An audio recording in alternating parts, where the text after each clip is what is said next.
Good morning, students. Yesterday we were discussed about the properties of indifference curve. Today we are going to discuss new topic consumers budget. जब हमने कल indifference curve या उससे पहले indifference curve जब बच्चा discuss करा था तो उसमें हमने क्या करा था, बस ये डिस्कशन था कि कंज्यूमर की इनकम है जो कि कांस्टेंट है और वो उस इनकम को दो गुड्स पे क्या कर रहा है, स्पेंड कर रहा है.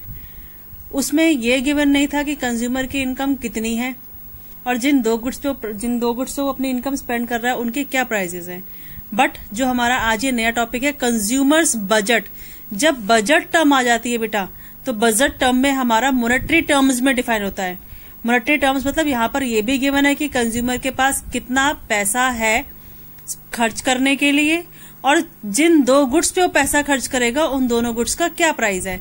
तो प्राइजेस को ध्यान में रखते हुए और अपने पॉकेट में कितना पैसा उसके पास है उसको ध्यान में रखते हुए वो अपना बजट सेट करता है कि मतलब मुझे कौन सा प्रोडक्ट कितनी क्वांटिटी में लेना है. फॉर एग्जाम्पल दे रखा है, लेट अस अज्यूम, मान के चल रहे हैं कि कंज्यूमर का जो बजट है वो 60 रुपए का है जो कि वो खर्च कर सकता है गुड 1 और गुड 2 के ऊपर. ठीक है. We also assume that the price of good 1, जो गुड 1 का प्राइस है वो कितना 2 रुपए का पर पीस है और जो गुड 2 है 1 रुपीज का पर पीस है. तो इसके अकॉर्डिंग उसकी 60 रुपए इनकम है. गुड 1 2 रुपए का एक है, गुड 2 1 रुपए का एक है. उसके अकॉर्डिंगली कंज्यूमर डिसाइड करेगा अपना बजट कि उसे किस गुड्स पे कितना पैसा खर्च करना है. अब see the table number 2, budget set of the consumer. उसने गुड 2 जो है वो 60 यूनिट्स, ये यूनिट्स गिवन है बेटा, 60 यूनिट्स परचेज कर लिया गुड 2 का. अब जब 60 यूनिट्स परचेज कर लिया और 1 रुपए का एक ही है तो सारा पैसा कहाँ खर्च कर दिया उसने, गुड 2 के ऊपर. गुड 1 कितना हो गया हमारा 0. फिर नेक्स्ट कॉम्बिनेशन में उसने क्या करा, गुड 2 के कितने पीस लिए उसने, सिर्फ 40, यानी 40 रुपए खर्च हो गए. यहाँ पर कितने बचे 20 और गुड 1 कितने रुपए का एक है, 2 रुपए का एक है. तो कितने पीस आएंगे गुड 1 के 10. इसके अकॉर्डिंग जब उसने गुड 2 का कंजप्शन घटा रहा है उसके बाद गुड 1 का कंजप्शन क्या कर रहा है, वो इंक्रीज कर रहा है और जितना अमाउंट उसके पास है उसके अकॉर्डिंग वो डिसाइड कर रहा है कि उसे किस गुड्स की कितनी क्वांटिटी परचेज करनी है.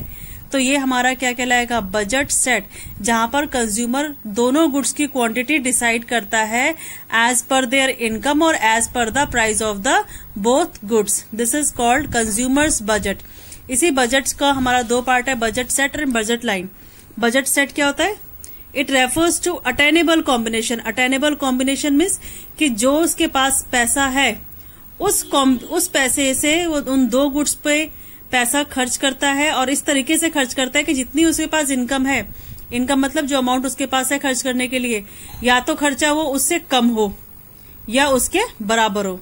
60 रुपए है तो या तो वो 60 के 60 रुपए खर्च कर दे उन दोनों गुड्स के ऊपर, या 60 से कम, 60 से ज्यादा अगर वो चाहेगा तो भी वो उन दोनों गुड्स से पैसा खर्च नहीं कर सकता क्योंकि उसके पास 60 रुपए ही है खर्च करने के लिए. तो यही बजट सेट है. It refers to attainable combination. Attainable मतलब जो कॉम्बिनेशन दोनों गुड का जिसे वो इजिली अटेंड कर सके, जिनके अकॉर्डिंग वो इजिली परचेज कर सके. Set of 2 goods, given prices of goods and income of the consumer.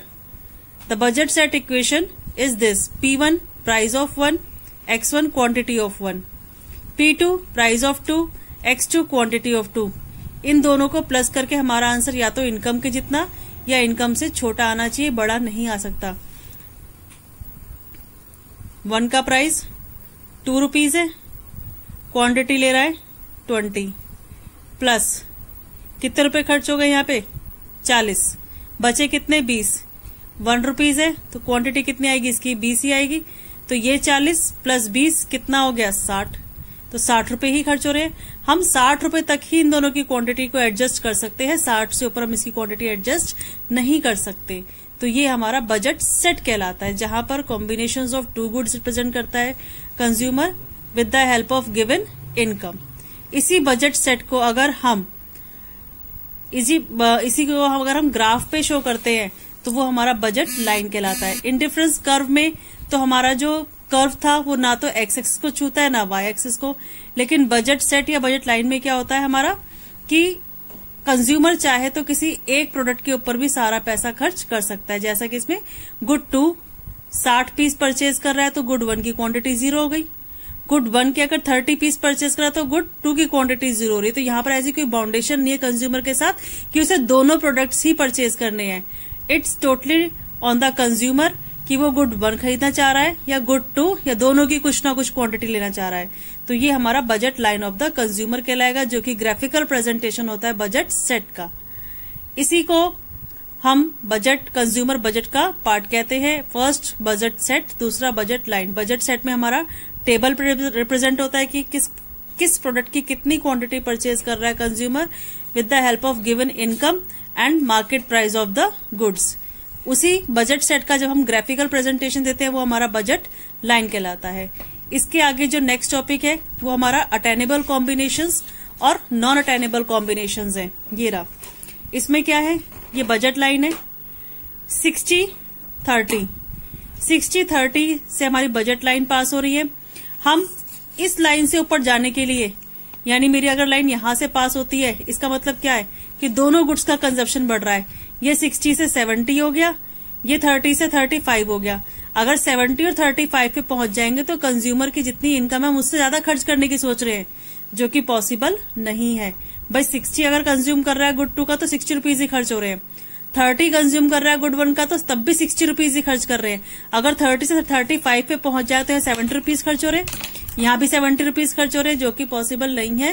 Consumer के पास अगर 60 है तो 60 के अकॉर्डिंग ही उसे अपने खर्चे डिसाइड करने हैं। तो इट मीन्स कि जो हमारा बजट लाइन से ऊपर का जो पोर्शन है, सारा ग्रीन पोर्शन जो दिखाई दे रहा है आपको, ये नॉन अटेनेबल है। नॉन अटेनेबल मतलब ये कॉम्बिनेशन कंज्यूमर अटेंड नहीं कर सकता क्योंकि उसके पास इतना पैसा नहीं है।